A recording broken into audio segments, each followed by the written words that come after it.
Welcome, welcome, welcome. Life with the Sloans. In full effect. Happy Black History Month. It's official. We're here.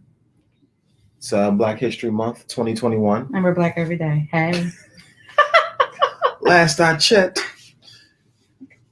So today's topic, we're going to talk a little bit about Black history, of course. So this is the beginning of a short series focused on Black history. We'll be doing this throughout the month of February. Yeah. Talking about different topics and things that are currently going on. So to kind of started off, got that smile face. Well, the first person that comes to mind that I don't know much about, but I'm for sure that this beautiful sir over here will be able to tell me, is Frederick Douglass, and I think he knows why this comes to my mind. Mm-hmm. So go ahead, sir, enlighten us. So Frederick Douglass. Oh, I don't know what that means. Go ahead. Frederick Douglass, as far as the work that he was doing throughout the early history, was one of the things that I admired most about Frederick Douglass was you won't find a picture of him smiling. And I kind of tried to figure out why that was. So is that why you don't smile? No. Okay, great. His motive was slightly different than mine, but okay. One of the things that I looked at in history regarding him, and this is kind of one of the more unique facts, nothing real special about, all his contributions to African American society. But Frederick Douglass never smiled because he didn't want people to think that the life of an African American and or enslaved person was anything that was anything but sorrowful. Right. Go ahead, I'm listening. His won't he do it? Yeah, won't he do it? And so that was one of the unique facts I really liked about Frederick Douglass. He lots of contributions, of course, all throughout history. But one of the things that I think actually, I'm only going to stick with one thing because we ain't trying to make this episode. Are you? Because I'm like, because you keep kicking the table and everything. Super long. Thank you. There's so many things I can go into about Frederick Douglass, but that's one of the first things that comes to mind. So yeah, that came to mind because one of the nicknames we call him is Fred. So just came to my mind. It is what it is. All right. So one of the people that I remember outside you gave me Fred, I gotta give you somebody. I'm gonna talk about who I want to talk about. See? Anyway, besides Martin Luther the King, besides him, it's Rosa Parks because she said, "Do I knock it up?" And she sat down. And that was Parks the end of the story. Or no. Or no. The funny thing about that is I remember growing up, being a child, and most of the people that were on the bus, supposedly the cool kids, sat on the back of the bus. At least when I was growing up. So school bus, yeah. Maybe they didn't know about history about why she sat in the front of the bus. Maybe that wasn't an issue then. I don't know, but I always thought about that. Well, the other time is a lot of times with the with buses, the way they situated is typically it's either the kids that have to be watched the most that sit up in the front. Well, that's not really what it is. What it was of why people sat in the back is because the back bumps high and people would jump. That wasn't why I sat in the back. All right, nobody wants to hear why you sat in the back. If that's what you was telling me. Anyway, that was your modern day roller coaster. You sat in the back for the roller coaster, huh? I actually sat in the front of the bus because I was like Rosa Parks. I sat in the front. Oh, you sat in the front? So how you know about the bumps then? Because I saw the people in the back going jumping up in the air. Oh, okay. So because through the window. He was in the front looking in the back, huh? Looking in the back. Anyway, whatever. I'm good time. All right, so anyway. She gave me Frederick, and then she said Rosa. So Rosa Parks. Did you know that Rosa Parks was actually not the first person that said no, she wouldn't get out the front of the bus? Actually, I did hear about that. Who was the first person? There was a series of people, actually. There was two I heard other. about that, but she got famous for it because something that was going on. There was events that were going on surrounding. Right, and that's how she got her notoriety. And which brings me to my point. You better keep doing what you're doing because one day this might be your time. And it was her time that day. Let me see what happened. She got in the books. Yeah, there was a couple other people that did it beforehand. Yeah, they just didn't get in the books though. They didn't get the credit due to well, I mean, there's some other situations. Well, who they were probably too, maybe. No, I don't know. Rosa Parks wasn't really anybody that was massively influential up until that point in time. So these other people that had done it before, some of them were arrested, others weren't. Yeah. So just like the sit-ins, like in the and the boycotts and all that. The reason why a lot of that stuff got the kind of notoriety it was because the economic loss that it caused. Right. Well, let me say about these boycotts, right? So we went to the African American Museum of Smithsonian down there. And what it brought back to my mind was back in the day, and this is before your time, because you're a little youngster. When I was young, I'm not a kid anymore. They used to have a store called Woolsworth. Do you remember that? Oh, you know Woolsworth? Look at you with the Woolsworth. My grandma, bless her soul, she had rest in heaven. Anyways, but she used to take me to Woolsworth all the time. But what I didn't know was that it was actually segregated. Yeah, and I didn't know that you couldn't even sit at certain places in Woolsworth. And I do remember now that I'm thinking back, we used to walk downstairs, right? Yep. What was there a reason why we walked downstairs? That was the old colored entrance. Isn't that crazy? That is crazy because the crazy part about it is that I was a child and I remember going to Woolsworth. I remember walking down a certain place, but I didn't know really what was going on. And this is the 80s, and I'm sure it was a little further along in the 80s, right? Mid-80s. It still wasn't as segregated in the 80s, was it? No, a lot of that stuff had kind of changed, but yeah, but I didn't know when I'm doing all of this. Notice these elbows. You gonna come over here, smell like barbecue. Anyway, the elbows was a little really. But anyway, so when I went to that museum, I'm like, oh my gosh, like I don't think I realized that it was segregated in Woolsworth. Most of the stores, and I don't think that I probably would have gone there if I'd known that. But I was a child who, that was the store where my grandmother went. You have any idea how many stores were segregated? Yeah, I know, right? I ain't going none of these stores. You'd have been shopping at the HBCU I ain't shopping store. nowhere. I will eat air. Well, that was one of the things. So there's a place that we went to. There's an auction house that we went to. No, go ahead. Give me your next one because I don't want to keep prolonging on that. But that was mine. That's what I wanted to say. All right. Hi. Hey, what's going on?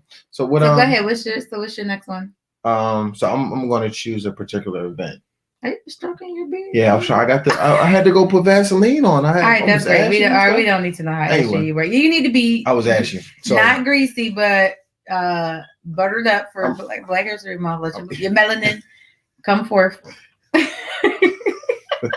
Black History Month 101. Black History Month. Put some lotion on. Don't be ashy during Black History Month. Any other month, if you want to be ashy, go ahead. But make sure you represent in February. All right, so I'm gonna choose another group of people who I really like. Group? You got to choose a group. What about one person? No, I got a group. Black History Month. This is our first edition. First episode, Black History Month.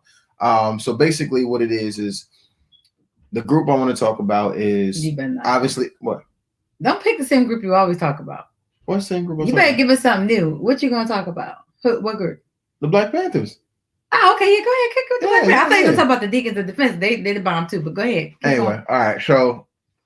So we're reading as a family, and the movie's coming out. Yes, and I'm gonna watch the movie about Fred Hampton. About to get into that, but go ahead. So anyway, Fred Hampton, Black Panthers, Huey P. Newton, Bobby Seale, Mark Comfort, a lot of the brothers that were in Eldridge Cleaver, a lot of the brothers that started the movement. One of the things that we were talking about with our kids was that Black Panther Party was not necessarily started as truly a militant organization. It was started as a group that was supposed to be working and doing things to help develop the community. So a lot of the stuff that they did, what I remember them to do. A lot of the stuff that they did sprung out of the need for the community. So it wasn't just, they just. I'm sorry. What's your name? I didn't even know your name. I don't see it. They wanted to hold firearms or anything like that, but it sprung out of the necessity for protecting and self-defense. So there was a lot of groups of people that were completely left on the outskirts, as it were. They didn't have additional food or support. Didn't have after school, early and late programs, things like that. So the Black Panthers were born out of a need for that. And if you go back and you look at the actual history of where they started, like their first actual office, a lot of the information that they did, a lot of the information that they provided was, and the services that they rendered were all community focused. And so from that, obviously there was a need to protect the community, and they decided to do that through certain methods. Whether you're pro-gun or anti-gun, I'm not really going to get into that. But the fact of the matter is, at the end of the day, history requires people to have weapons. plus minus nothing. That's why the military has them. That's why law enforcement has them. That's why a bunch of other So we'll people get to have the them. main point though. Why you picked Black Panthers to talk about? So I Well, like, they read bomb. Go ahead. I like the fact that they were extremely focused. Organized. Well, organized is one, but I like the fact that they were able to accomplish what they were able to accomplish at the national scale, and most of them brothers were not even 30 years old. Yeah, isn't that So crazy? if you go back and you look, them the original foundations of Black Panthers actually originally happened on college campuses. Right. So in Cali, and there's a bunch of different chapters, but I'm gonna highlight the one specifically out of Oakland. A lot of those groups started out of college. So these dudes were not 30, 40, 50 years old. These brothers was in their early 20s. Which says a lot because most of the men that I know and around that age just start college are not that focused. So go ahead. Somebody was focused though up in there. Well, they had some challenges. They had energy though. Y'all got energy at that age. Yeah, they had energy, but they also had strategy. And I mean, they had strategy. Other big benefit of a part of it was there are people that are influenced by the Black Panthers in one way, shape, or form. But a lot of the gun legislation sprung out of what they did when they went to the Capitol in Sacramento in California, and the Mulford Act that came out of that. So at the end of the day, a lot of the gun control and different things like that in one way, shape, or form sprung out of what they had actually done. Whether that's positive or negative in your eyes, not really relevant to me. But the fact of the matter is, these brothers shaped the course of history, even though they were in their early 20s. Yeah. And with the movie coming out, they shaped it so much that the government was upset with them. Upset is threatened by them. Yeah. So that's saying something. That's saying a lot. So a lot. The movie's coming out on Friday. Judas and the Black Messiah. Yeah, it'll be on HBO. But it's basically the story of Fred Hampton and William O'Neill, who's the person that actually betrayed him, one of the people that actually betrayed him. And so William O'Neill is the one of two people that were actually used as informants in the FBI investigation into the Black Panthers. COINTELPRO, if you want to look it up.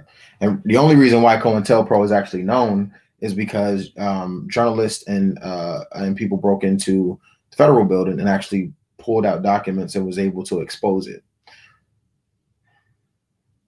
Right. And I think in this one series, what is it, Snowfall? Snowfall. It's not about that, but it kind of gets a little into. Snowfall's on the aftermath of what happened and part of the dismantling of the Black Panther organization. Right. Right. Oh yeah, and I see a question there. So what I'll say in regards to that question is I feel that people should have the right to do whatever they feel to do. Whether it is to bear arms or not. I mean, it is a constitutional right to be able to do that. So I think everybody should be educated as far as that is concerned. Well, it was a time when everybody, and even in public school, they were required to be educated. That went away. That was a big deal too. Like I know a lot of my friends who were teachers, and they were wanting them to carry. Remember at a certain time. Oh, recently. And not just recently, way back, they were requiring them to carry in schools with all the different. Yeah, I'm not for that at all. You don't think teachers should carry if they're trained? I mean, I think that was kind of common sense. Like, if you're going to ask them to carry, they should be trained.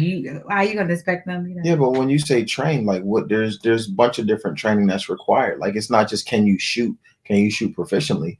That's not even 25% of the overall focus of having a firearm. You have to be able to retain. You have to be able to de-escalate conflict. You can't. The first thing cannot just be, I'm able to pull the trigger and I jump right to that. There's a lot of things in temperament. Well, I think that goes without saying. I wouldn't think they would give these teachers just like say you're carrying and don't give them training. How do you assess somebody's worthiness to take someone else's life? Because that's what you're doing. And you can't, as a teacher, you don't sign up to have to worry about taking somebody's life. No, I agree. I don't feel like they would have signed up for that. But the thing is, the times have changed now. Right. And unfortunately, you can't just go in school and now you can't even go in school. Well, the other part is that you can't technically carry on school grounds because it's federal property. Hey, I can. You can't carry on school grounds because it's federal property. So if the people that are assigned like security wise, right. that's different because that's their job is specifically to secure that premises. But regular civilians, teachers or otherwise, are civilians. Well, They're not trained in that. I tell you what I am glad about, since we're talking about Black History Month. Oops, not bad. Can you, sir? This man keeps moving 5,000 times a day, sir. My God. Anyway, what I am glad about is that during the time when it was segregation, I'm glad that a lot of those teachers weren't caring, because some of them did not like, particularly some of the intermingling of the races during that time. Well, there's a lot that completely has changed over the course of history, and at the end of the day, the protection for each one of the students is not really based on just the teacher. The protection has to start. No, but I'm saying if that rule was in back then, I'm saying that would have been crazy. Yeah, that would have been crazy. I'm like, my child ain't going there. My child be over here. We'd be homeschooled. Yeah, we should be homeschooled because no. I'm not that guy. But sorry. I mean, these days there is not a possible way to vet that either as a teacher now too. Well, so it's still a concern these days. It's just not in your face as it used to be. It's kind of in your face, but with all the stuff that's been going on with, and we talking Black history, so we're not going to bring the last episode. We're going to talk about more current things that have been happening, with certain people's certain people's lives being cut short and things like that. But yeah, at the end of the day, with all of the things that are going on, in the background, there's still motives that are being played in. And if you can't deal with the motives and you can't understand and discern different things, then the protection aspect of it is so much further down the line. You know what I mean? Right. Like, in my opinion, I know I've been to the range. I've shot with people that are enforcement. I've shot with people that are military. I've shot with people that are just trying to learn. And the difference between all those people is not about how many rounds you shot or that type of guns you handled or how long you've been shooting. It's about your mentality as far as protection is concerned. Police officers' first response really is not to go to their gun. All right, so let's switch gears for a second. So we're talking about Black history. So back then, and this is just through my eyes of what I've seen and what I think. Doesn't mean it's true. When I look at Black history before, and I'm talking about the era when a lot of Black people were marching, they were carrying arms, right? They were. Which generation are we talking about? We talking about like certain 30s, 40s, generations. I'm looking at the generation now versus the generation then. A lot of the generation now that I'm seeing, and I could be wrong, I'm seeing a lot of protesting going on. There's always been protesting, right? But I don't see a lot of the arm bearing as I saw back then. I know the arm bearing that I'm seeing is people looting. I ain't talking about these looters. I'm talking about, let's keep it for real, the protesters. We ain't talking about the little tag along people that try to come and mess up agendas. We ain't talking about them. Or promote agendas. Yeah, we ain't talking about none of that people. We talking about legitimate people who are just, when you're looking at, if I put protesting during this era beside protesting for the next era, you know what I'm saying? So with the difference that I'm seeing is that there's a different hunger in the older generation, and maybe that's because they were denied so much of things that's, and I'm not saying we're just giving some things, but it's more masked today, a lot of the systemic racism that we're going through. And whereas back before, even though we have some of that now, like lynchings, we do have lynchings going on right now, and things like that, but back then it was like you straight walk down the street, and I'm not going to say the word, and somebody called you the N-word, or somebody, and then people do it today, but I mean, it was more frequent. It was more like, it wasn't hidden. Do you understand what I'm saying? Okay. Like today, you could be friends with people who in their private might be calling you N-word, but you don't even know. Whereas before, people were just outwardly. Well, a lot of. You understand what I'm saying? Do you understand what I'm saying? I get what you're saying, but what you feel about that? I don't think that, and this is just my opinion, I honestly don't think it's just all opinion. Protesting has gotten anything accomplished. I feel like at the end of the day, it has gotten something. No, hear me out though. I feel like everybody sits there, they want to hold signs, they want to protest. Ain't been no protesting for real since George Floyd. No, it's different types of protesting. Listen. Social media protesting. Can I finish? Physically. Can I finish? Yeah, go ahead. Can I finish? All right, fine. Anyway, so no, like I said, give me a water here. Protesting for real, at the end of the day has not really, in my opinion, has not accomplished things. It has been recorded as being certain things that have gone on, like when George Floyd died, with all the stuff that was going on in the background. It's called raising your voice when you protest. Hold on, listen. With all the stuff that happened with George Floyd, what police reform has happened? Okay, wait. Let me finish. I'm not saying that protesting is cause reform, because I haven't seen that. No, what I've seen it do. Purpose. No. I don't feel like so. I feel like protesting helps to raise your voice to make it known what you feel. And if you want to talk and yell, that's not true. It depends. Well, the media shows you what they want to show you, but there are people out there who are recording protestings, and they are. What does that mean? They're putting it on social media, so you can see a different side of what's really also going on. Right, but seeing the side and getting something changed is two totally different things. But that's... You stepped on my foot. I'm telling you, you're hurting my feet. No, but that's a part of the process. One part of the process is a protest. The second part could be, okay, now that we've raised our voice, how are we going to make this, whatever. And maybe you're not just raising your voice because you're bored. You strategically raising your voice. I'm gonna raise my voice here. Then I'm gonna go here and raise my voice because I know the people that need to hear me are here. Blah blah blah. We live in a day and age where everything is media related. Everything is social media related. To go viral.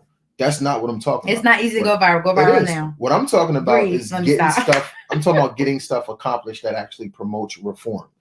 As far as George Floyd is concerned, listen. As far as George Floyd is concerned, first and foremost, that brother was killed. Breonna Taylor was killed. See, Martin Luther King protest. Saying that's true. No. Martin Luther King. And let's get this 100% straight. Yeah, get it straight. If you want to sit there and you want to look at facts, the protest that Martin Luther King caused and did had nothing to do with actual reform. What had to do with actual reform was when he started working with the politicians to be able to change the laws. That's different.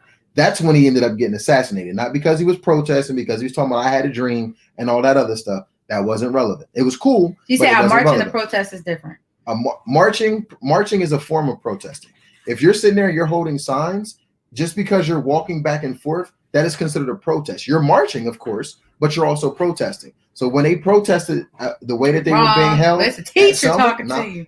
She's a teacher. When you're protesting against something particular, whatever your stance is on that particular thing, that's what you're conveying. When you march from point A to point B, that is a designated location. That is not necessarily directly a form of protesting, but it is a protest in and of itself. I can agree with you. So hold on, listen. When we went down, when they had the protests in Philly, so before, I don't know if everybody in the national news saw all that stuff. When you saw the protests in Philly, show that stuff. Hold on, listen. When you saw the protests in Philly, what you didn't see was the three different narratives that was going on. Yeah, the protest started, if you look at it, the protest started at City Hall, and it went from City Hall to the Art Museum. Logistically, you're talking about give or take about 2 miles, give or take. The people that were at City Hall, where everything started, were older people. There were some families that were out there. It was peaceful. Very peaceful. It was so peaceful. Everything you could have a picnic. It was so peaceful. I saw it with my own eye. Firsthand. Yeah. Going from there, walking from there. Of all color. Let me make that clear. Yeah. It was not just Caucasian people. It was Black people. It was Hispanic people. Caucasian people. It was, so I'm gonna make that clear. And there were some Oriental people that were there as well. It was all creeds of all different colors. They were talking about injustice. Yes. So just to make this clear, at the end of the day, that was a protest. There was also a marching element where people walked from point A, the courthouse or City Hall, to point B, which was the Art Museum. Right. In between those places was another narrative. There were still people that were holding signs. In some cases, people were chanting. In other cases, people weren't. There was people out there praying. There were people that were praying in a different section. And they were moving to the Art Museum. Right. At the Art Museum, it was just as peaceful as it was at point A, which was City Hall, before the younger crowd who started coming in and filling in, when all of the things started kind of kicking up and people were. It wasn't a younger crowd. Let me. First of all, it wasn't a younger crowd. It was still the same age people. No, it was younger than the people that were praying that were still at City Hall. No, I'm saying the groups were mixed, is what I saw. So go ahead. Yeah, but what I'm saying is the drama aspect of it. When you look, drama was the same drama that people have in the bathroom, at school, after school, during the protest, after church, before church. It's the people that are drama, and they're everywhere. No. They're at They're at protest. They're at church. Let me stop. Anyway, look. So protesting aspect of it. They're the tag along people. They mess up stuff. I want to be clear. When they come for that. When these different things, when people are protesting or marching, I just don't personally believe, and I'm going to speak frankly with George Floyd's situation, the national outcry and the level of or not national, the international outcry, because they were protesting in Asian countries, they were protesting over in England, and this is all about brutality associated with the police in general. So, what reform happened? There was no law, there was no sweeping legislation that came out that caused anything to be changed as far as the way that an interaction with an officer and a civilian goes. Okay, so now, whether or not you believe that a protest is beneficial, I think anybody's voice being heard is beneficial. But as far as things actually getting done, like when they talk about the Crown Act, when that has to do with black people and their hair, the Crown Act was pushed in California. Ain't that crazy that they had to be that was recent. An act? That's well, hold on, but people isn't that crazy though? That was you talking about the braids? No, listen to me. The Crown Act was something that they brought on, right? Mm-hmm. Crown Act was something that was brought on. This is in our generation. So the laws, as far as the everything that was going on before, I agree with what she's saying right here. Wait, she said, and I agree with what you're saying. Yeah, I feel like the 60s and 70s protest caused change because us right here, us that are considered millennials, we would not be able to have this systemic racist benefit. I'm gonna call it systemic racist because that's what it is. But it's we're able to go into other places and all those different things like that. But I mean, the racism is still there. But I mean, it's on a different level now. But yeah, I'm agreeing with that. I'm going to ask a question. So we want to. No, and read the full comment. You want to put the comment up? Yeah, go ahead. Put the comment up. Put the comment up. It's two different comments. The first one. All right. So the first comment was Rosa Parks was planned. They boycotted for over a year. Hold on. They boycotted for over a year and shut the bus company down. The boycott followed the protest. Right. That's true. Hold on. The boycott was also a form of protest. So let's get that situated too. Mm-hmm. That part was not in there. I don't know what the millennials protest did for the 60s and the 70s protest. No, you're not reading it right. Yeah. She said, I don't know what the millennial protest did. The 60s. She was down to say, but. Okay. The 60s and 70s protest. But the 60s and 70s protest caused change, and I agree. Well, let me be very clear. Because we wouldn't be where we are now. No. Hold on. With the 60s and 70s protest that you're talking about, how many African American leaders were killed? Put your butt back in the 60s, 70s. I want to survive. Yeah, you want to survive. You be on. How many African American leaders were killed in the 60s and 70s? A lot. No, there weren't. The 60s, there was a lot of black people. You talking about the Martin Luther King? He didn't make it to the 70s. He made it in the 60s. You just said how many in the 60s and 70s, huh? Right. I was referencing the question. Malcolm X, Martin Luther King, Fred Hampton. Every black leader of that time was assassinated. Yeah, people who were doing stuff. No, but peep game. Politically? What happened in the 70s? What black leaders? All I remember is bell bottoms in the 70s. What happened? What black leaders was in the 70s? I'll wait. Tell me. Wasn't that when everybody was doing all them drugs and stuff like that in the 70s? No. What black leaders? Because that's when the 80s is when that whole move thing happened, right? No. I want you to hear me. What black leaders on a national basis did we have in the 70s? Come on, y'all out there, answer, help me. Anybody else know anybody? All I can remember is bell bottoms. Agape love. Joints. What you got for the 70s? What leaders? Y'all probably never heard of Vernon Jordan. What happened to Vernon Jordan? Now I got my phone out. Smartphone too. The Black Panthers. You find Vernon Jordan. The Black Panthers were completely disassembled by the beginning of the 70s. That's a fact. Vernon Jordan. There were many of them that were locked up and or left the country by the 70s. Everybody that was a leader in one way, shape, or form. He was a close advisor to Bill Clinton. That's not really helping because they kind of lock black people up. But let's see. It says is an American business executive and civil rights activist in the 70s. Let me see. Vernon Jordan in the 70s. All right. Because I'm gonna let her do that. I'm gonna let her do that. Vernon Jordan's still alive. Is he not? Yeah. Okay. He must ain't do much because if you're still alive, all I'm gonna say is, let me check. I'm checking it out. Everybody that was a black or African American leader in the 60s was killed. NAACP. Assassinated. He served as a director of NAACP, field director. But my question was, what has he done? I'm looking. Is he dead or alive? He's still alive. Okay. Does anybody? He enrolled in law school. You talking about this law stuff? Listen, I'm not getting on. Hold on. My question was. He's a civil rights activist. That's cool. There's a lot of them out there. Jesse Jackson was a civil rights activist. Al Sharpton was a civil rights activist. John Lewis, rest his Wait, soul. She said he was shot and left with a colostomy. Who was? I'm reading that he's still living. He's still alive, but colostomy bag means that he's alive. He just can't. Oh, so they tried to come at him. So he must have did a little something. They left him on the bag. He's alive. The point of what I'm saying is, at the end of the day, you don't want to be alive on the colostomy bag.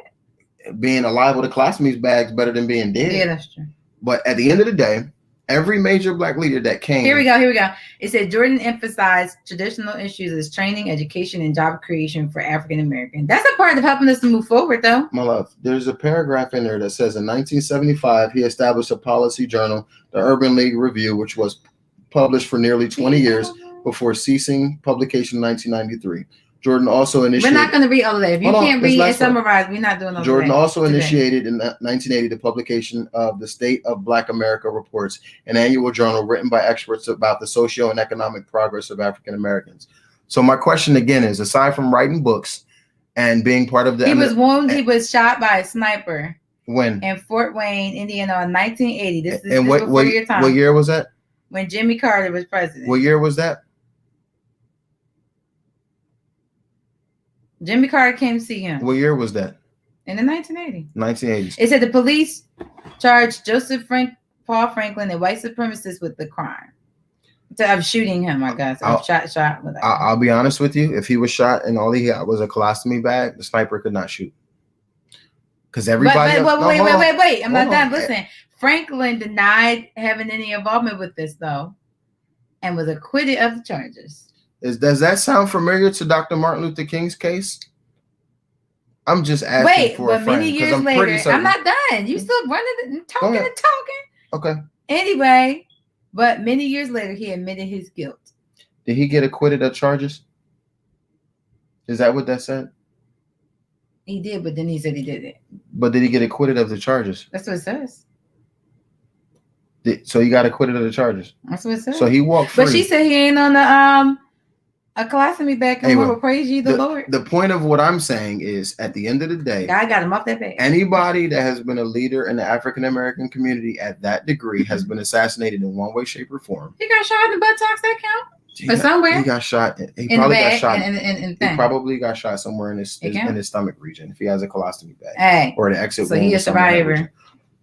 The point of what I'm saying that's the 70s. I think at the end of the day, I'm gonna look that up now. The protests and the different things that have happened with the protests have not necessarily caused legislation or sweeping legislation, if we want to use that as a term, to be enacted so that these things are not happening again in our time.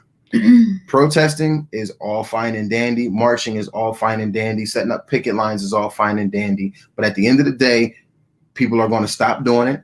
People got to go back to work.